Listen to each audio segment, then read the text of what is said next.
The big idea driving this conversation is the desire to avoid fallacies. Why? Well, when we engage in fallacies, we often end up with unethical arguments and bad solutions. So let's avoid them. We're going to be discussing 5 rules. However, the first 3 are the key rules. These are the rules that really matter. And then we're going to cover 2 more rules just to polish up our ethical argument skills. And afterwards, I'll show you where all this stuff comes from. First, let's talk about what fallacies are. Fallacies are just mistakes emerging from an argument's content and language. For example, sometimes a bad assumption or a bad belief or a confusing point will lead to a fallacy. For example, if you have a bad assumption, you may context shift the conversation from one aspect to another. You may focus on one problem initially and then shift the audience over to another problem as to avoid the initial problem. That's called a red herring, and that's a fallacy. Often they invoke feelings, and these sort of feelings cloud our judgment and often lead to unethical solutions or bar the potential for us to find an ethical solution. Let's get to talking about the first rule. The first rule is pretty simple. Do not prevent others from putting forward standpoints or casting doubt on standpoints. When you get down to it, no standpoint, no perspective is sacred.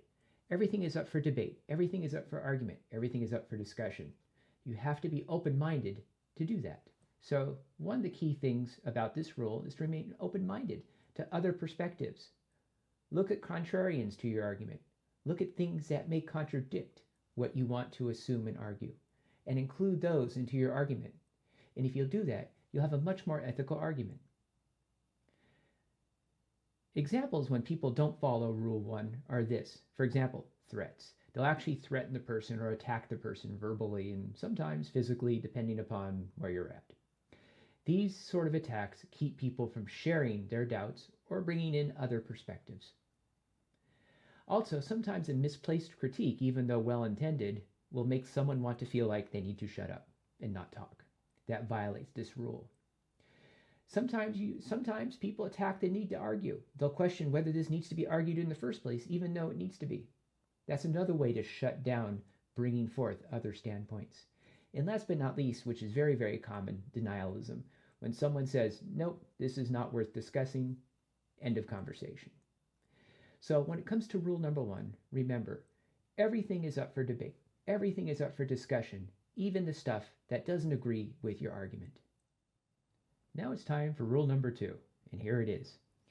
Defend a standpoint only by advancing argumentation related to that standpoint.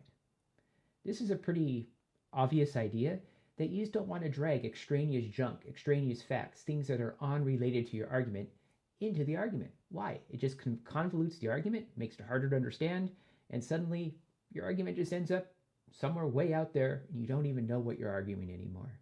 That's not an ethical argument. That's a confusing argument. To prevent this, you need to ask yourself 2 things. Whatever I'm bringing into the argument, do I really need it for my argument? And the other thing is, for my audience, when they listen to my argument, are they going to care? If no one cares about this detail I'm bringing in, why am I bringing it in? So you want to have the no one cares test. Ask yourself, when I bring this point in, will somebody listen and want to hear it? And if the answer is yes, consider using it in your argument. If the answer is no, it shouldn't be in your argument. And that's rule number 2. Rule number 3 is really a sensitive rule. A lot of people have problems with this one, and here's why. Basically, a good argument has a starting point that everyone can agree to. This means we have to stay grounded in reality. We can't allow our beliefs to determine where we begin the argument. We can't let our biases tell us where to start the argument. We can't allow all the baggage that we carry into an argument to influence the trajectory of the argument. In short, you don't want to see your audience looking at your presentation or your argument with squinted eyes going, did they just assume that? Did that make any sense? Why are they doing that? Why am I listening to this? You don't want that. You want to have a nice, clean, direct argument starting from a point where everyone can say, yeah, within reason, this is a good starting point for the argument. The other thing to keep in mind is this. Where you finish with your argument always depends on where you start.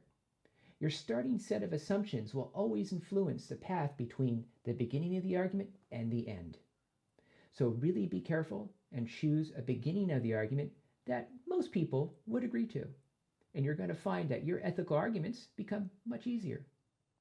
Rules 4 and 5 are kind of obvious, but they're worth rehashing anyways.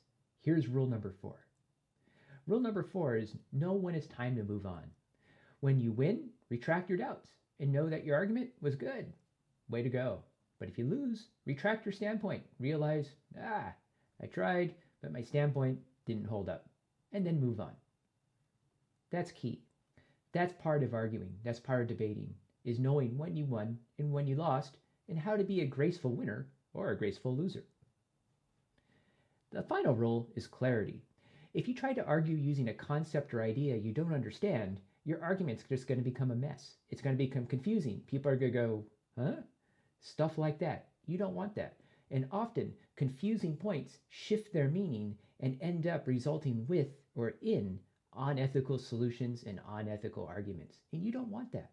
So make sure you really understand the ideas and words and phrases you use within your arguments. It will only help you. Let's wrap up our discussion on why do I care about these rules? Here we go. There are 5 rules, and when you get down to it, they offer 5 bits of advice which are kind of obvious in hindsight. The first thing during an ethical argument is to remain open-minded and inclusive of other viewpoints, even if they run contrary